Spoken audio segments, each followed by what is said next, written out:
did you all show up and fill the whole Taekwondo gym? Good job. I think Mr. K said out of all the schools they worked with, this was the school that had the most kids show up for the test.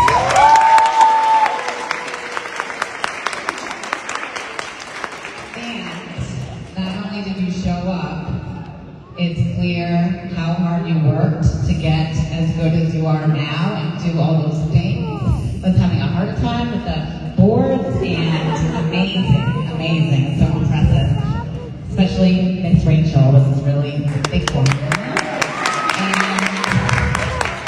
super big thanks to Taekwondo for supporting our and some of your veteran students, but then also the generosity to come into our school and teach classes on a weekly basis to our students.